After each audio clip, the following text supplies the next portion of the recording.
Hola chicos, ¿qué tal? En este vídeo vamos a hacer una pequeña introducción a los géneros literarios. En primer lugar, tenemos que tener en cuenta la diversidad que tiene la literatura a lo largo de la historia. Entonces, es muy difícil hacer una clasificación de géneros literarios hoy en día porque es una de las manifestaciones artísticas más antiguas de la humanidad. Como dice en nuestro libro de la editorial Sansi, desde lo antiguo la literatura se ha manifestado de numerosas formas y con diversas intenciones, o en verso o en prosa, pero sí que podemos recurrir a una gran clasificación desde un punto de vista muy genérico, y es que la literatura parte en principio de la conjunción de tres maneras de hacer arte con la lengua, usando las palabras. En primer lugar estaría la descripción, en segundo lugar el diálogo y en tercer lugar la narración. Como sabemos de otros vídeos y por lo que hemos visto en nuestras clases, pues estos son los tres diferentes puntos de vista desde los que podemos empezar a abordar la clasificación de los géneros literarios.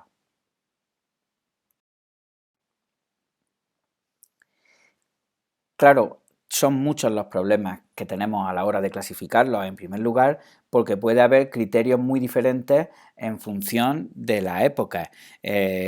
Podemos pensar que se pueden dividir en poesía, teatro y narrativa, o en prosa o en verso. Sin embargo, hay poesía en prosa, que en ocasiones tiene la misma calidad o más que un poema en verso, ¿no? Pensemos, por ejemplo, en la obra Platero y yo de Juan Ramón Jiménez.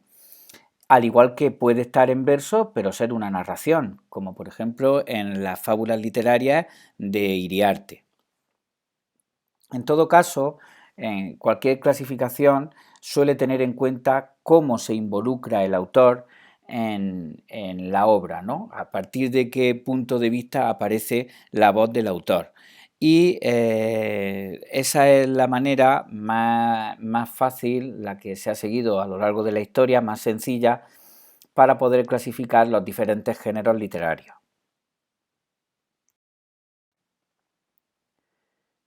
Bueno, teniendo en cuenta eso que hemos dicho, cómo se involucra el autor, el género primero que tenemos que nombrar lo vamos a denominar épica. ¿Qué es épica? Básicamente, pues épica es la narración de la aventura, de las hazañas de alguien, ¿no?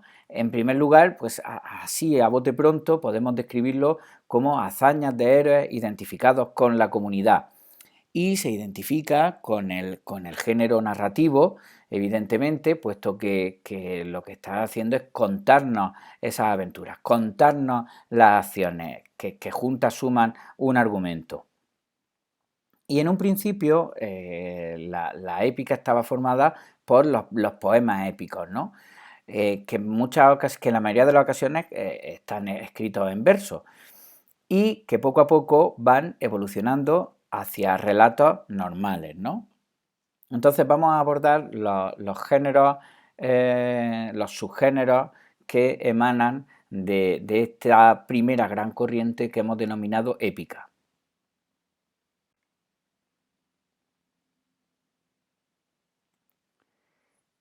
En primer lugar, tenemos la epopeya. La epopeya, el poema épico, el cantar de gesta, estos son los géneros en los cuales un gran héroe es protagonista, como por ejemplo en España sería el Cid, ¿no? Con el cantar del mío Cid y luego todo el ciclo de poemas épicos que hay a su alrededor, en las que un héroe que representa a una gran comunidad, en este caso la comunidad castellana, cristiana, se va enfrentando a diversos enemigos, ¿no? Y en español tenemos también el romance. El romance son en su origen fragmentos de cantares de gesta que se fueron desgajando de estos porque eran los capítulos, los momentos más repetidos que les pedían a los juglares la gente del público. Pero esto lo vamos a ver con más matizaciones, más en profundidad, en el vídeo dedicado para ello que tenemos de historia de la literatura medieval.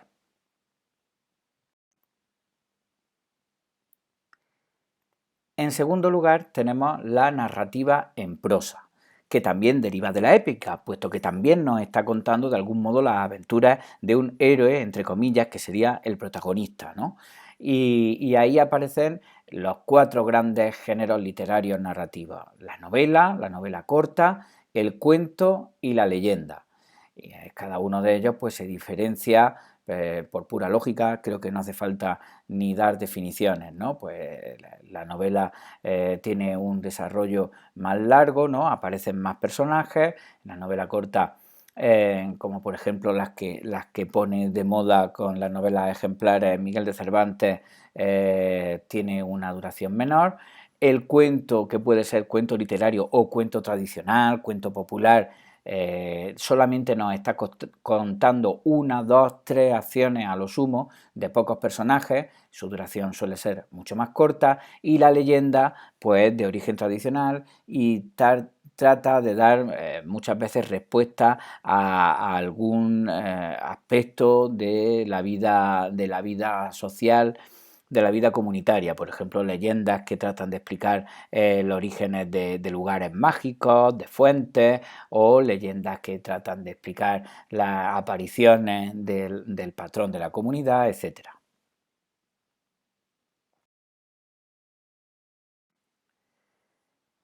El segundo gran género que tenemos que abordar es el de la lírica, ¿no? Entonces, por oposición a la épica, en la épica, en todos los géneros que hemos nombrado de épica, al final se puede resumir en que son acciones protagonizadas por unos personajes que te están contando un argumento. Y en cambio en la lírica no es eso, sino que es la expresión del sentimiento individual, ¿no? La lírica en principio se va a servir de el verso y de procedimientos musicales, procedimientos rítmicos, y va a tratar de ser la expresión de eso, de un sentimiento. No es tanto contarnos la historia de unos personajes. Su origen está como todos los grandes géneros de la literatura occidental, está en la antigua Grecia. Y si de la épica el origen son las grandes epopeyas, como por ejemplo la Ilíada, la Odisea, pues de la lírica serían los poemas cantados y acompañados de la lira, de ahí su nombre, lírica.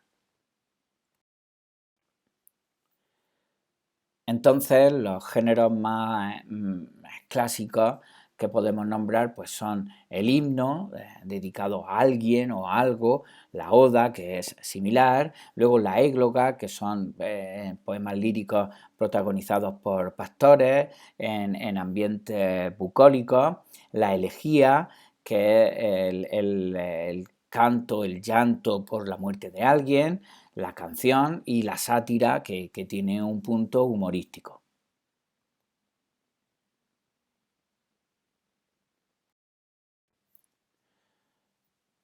Luego ya, en un segundo plano, tenemos los poemas en prosa, ¿no?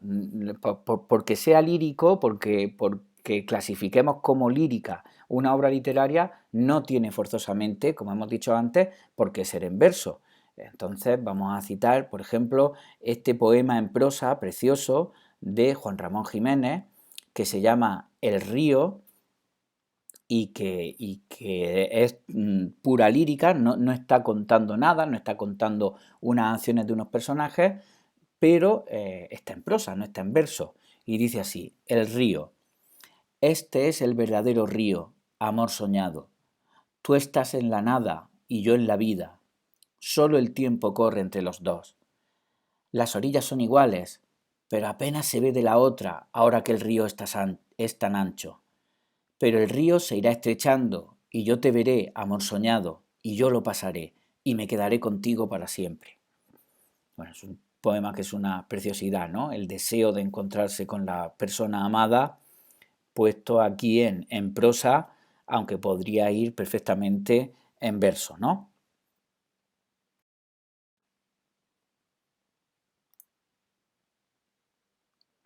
Y el último gran género que tenemos que abordar es el género dramático. Es el género que tiene el diálogo como base de su estructura, ¿no? Pues todo lo que tiene que ver con el teatro.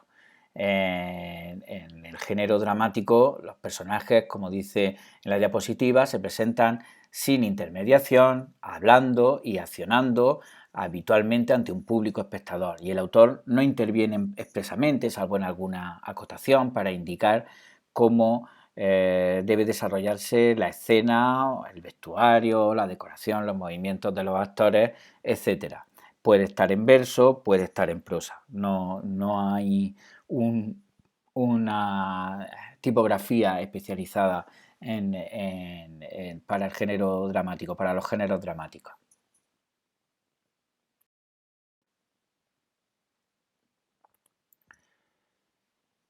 Entonces, en los géneros dramáticos vamos a distinguir, en primer lugar, los géneros mayores, que son la tragedia, la comedia y el drama. Pues ya sabéis que la tragedia, estos tres géneros la tragedia y la comedia son también de origen clásico, de origen grecolatino, y en la tragedia los protagonistas pueden ser dioses, héroes o seres humanos extraordinarios, pero siempre va a haber un final terrible, ¿no? Un final trágico. La comedia tiende a ser más bien protagonizada por seres humanos, aunque pueden aparecer también los dioses, los héroes, y por supuesto se aborda todo desde un punto de vista humorístico. Y el drama vendría a ser una especie, en teoría, una especie de mezcla de los dos, ¿no? De tragedia y de comedia, o al menos que no tenga un final absolutamente trágico como el de la primera. Con respecto a los géneros menores, nuestro libro de Sansi nos lo resume en auto sacramental, sainete y entremés. Podríamos poner mucho más, podríamos nombrar unos cuantos más, pero bueno, está bien que lo deje en esa clasificación. El auto sacramental, una obra de teatro de origen religioso, de intención religiosa, moralista, y el sainete y el entremés pues son más jocosos, más alegres, y son pequeñas obritas de duración muy corta que podían encabezar en el siglo de oro. Para ello os recomiendo que veáis el vídeo de este mismo canal de la parte de historia de la literatura que habla sobre el teatro barroco, y podían encabezar las comedias españolas de capa y espada, o aparecer en los entremedios, ¿no? Pues en los intermedios, y por eso se denominan, pues al último que lo denominamos entremés. La mayoría de ellos, además de ser pues muy jocosos, muy humorísticos, podían incluir algún baile, algo de música, etcétera.